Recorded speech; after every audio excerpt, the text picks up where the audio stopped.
Hello everyone, welcome you all in the science class of class 5th. I am Neha Verma and chapter number 2nd, seed germination and dispersion is going on. And today in this chapter we shall discuss about the seed dispersal. So let's start. So students, seed dispersal का मतलब होता है seeds को अलग अलग जगह पर जाकर उसका फैलाव यानी उसको डिस्पर्स करना। तो सपोज कीजिए कि अगर किसी प्लांट के सारे बीज एक ही जगह पर आकर गिर जाएं, तो क्या होगा कि उसी जगह पर उन बीजों से प्लांट्स ग्रो करेंगे, यानी उसी जगह पर बीजों से पेड़ बन जाएंगे। तो आपस में बहुत सारे पेड़ों के बीच कोई स्पेस नहीं रहेगा। तो इसीलिए बहुत जरूरी है कि सीड्स को अलग अलग जगह पर जाकर फैलाया जाए, अलग अलग जगह पर जाकर डिस्पर्स किया जाए, ताकि अलग अलग जगह पर पौधों की या फिर ट्रीज की वहां पर ग्रोथ हो सके। उनके कुछ एजेंट्स होते हैं जो उनको अलग अलग जगह पर डिस्पर्स करते हैं। वो एजेंट्स ऑफ डिस्पर्सल कहलाते हैं। तो हम देखते हैं कि सीड डिस्पर्सल क्या होता है। The process of scattering of seed मतलब बीजों को अलग अलग जगह पर स्कैटर करना, उनको अलग अलग जगह पर ले जाया जाना, क्या कहलाता है ये process? Seed dispersal. Seeds are scattered in different ways by various external agents. Seeds को अलग अलग तरीकों से अलग अलग एजेंट्स के द्वारा डिस्पर्स किया जाता है। सीड डिस्पर्सल के एजेंट्स होते हैं wind, water, animals and explosion. अब हम इन एजेंट्स को डिटेल में स्टडी करेंगे। Let's start with the dispersal by wind. Students, जैसा कि यहाँ पर विंड क्लियर है कि हवा के माध्यम से बीज स्कैटर होंगे। तो यहाँ पर जो मीडियम है जो सीड को स्कैटर करता है डिफरेंट जगह पर, वो विंड होता है। यानी हवा के माध्यम से बीज उड़कर किसी दूसरी जगह पर पहुंच जाते हैं, मतलब एक ही जगह पर आकर स्थित नहीं होते। तो इस तरीके से ऐसे सीड्स, ऐसे बीज जो थोड़ा वेट में हल्के होते हैं, वो विंड के द्वारा किसी दूसरी जगह पर कैरी कर दिए जाते हैं, जैसे डैंडेलियन या फिर कॉटन। डैंडेलियन का एक प्लांट होता है जिसके जो सीड होते हैं वो बहुत ही हल्के होते हैं और उनकी हैरी ग्रोथ होती है। उस प्लांट में हैरी ग्रोथ के कारण वो हवा के माध्यम से उड़कर किसी दूसरी जगह पर पहुंच जाते हैं। एंड कॉटन प्लांट भी वेट में थोड़ा हल्का होता है, तो इसके बीज भी हवा के माध्यम से उड़कर किसी दूसरी जगह पर पहुंच जाते हैं। इस तरह से ये एजेंट विंड होता है, तो इसी के द्वारा स्कैटर कर लिए जाते हैं।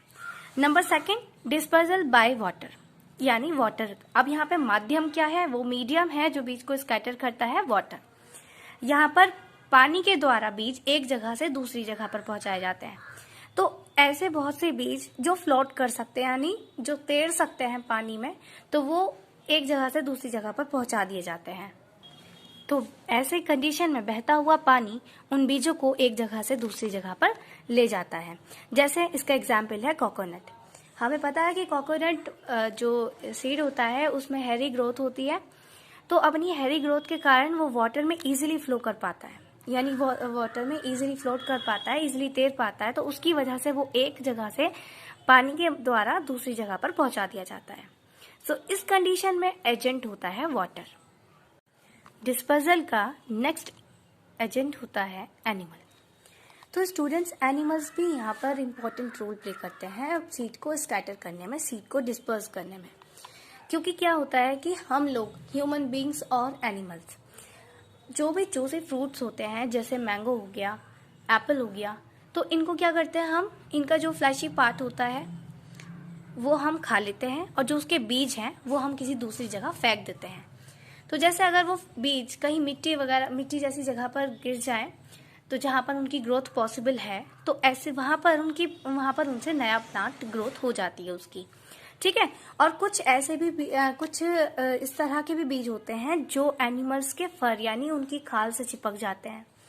तो अपनी वहां पर इरिटेशन को कम करने के लिए वो क्या करते हैं, किसी दूसरी जगह से वहां पर रब करते हैं, अपनी बॉडी को वहां पर रब करते हैं। रगड़ के कारण वो बीज कहीं दूसरी जगह पर लग जाते हैं, तो इस तरीके से वहां पर भी प्लांट की ग्रोथ हो जाती है।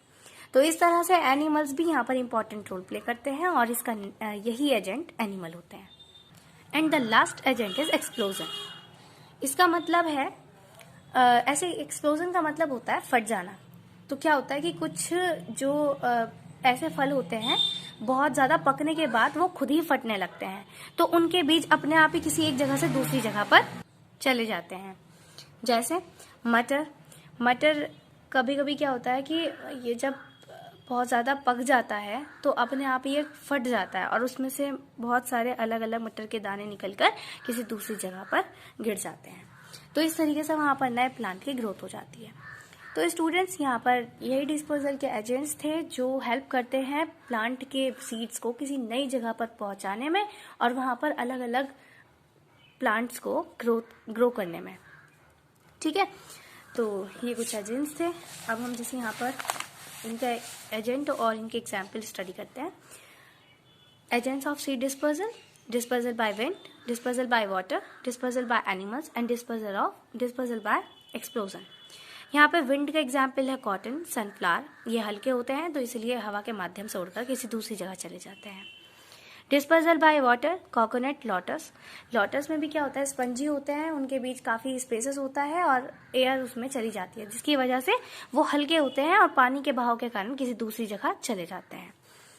एंड डिस्पर्जल बाय एनिमल्स: यहाँ पर एनिमल्स हेल्प करते हैं। तो इसका एग्जाम्पल जैसे मैंगो, एप्पल, ये जूसी फ्रूट होते हैं, इनमें सीड्स होते हैं, तो इनका जो फ्लैशी पार्ट होता है वो हम खा लेते हैं और जो इसके बीज हैं वो किसी दूसरी जगह फेंक देते हैं। एंड डिस्पर्जल बाय एक्सप्लोजन: जब बहुत ज्यादा पकने के बाद जब कोई फ्रूट फट जाता है तो उसके बीज अपने आप ही निकलकर किसी दूसरी जगह पहुंच जाते हैं। So this concept was about the seed dispersal and here all the topics have been completed, and in the next class we shall discuss its exercise portion. So till then, bye bye, take care.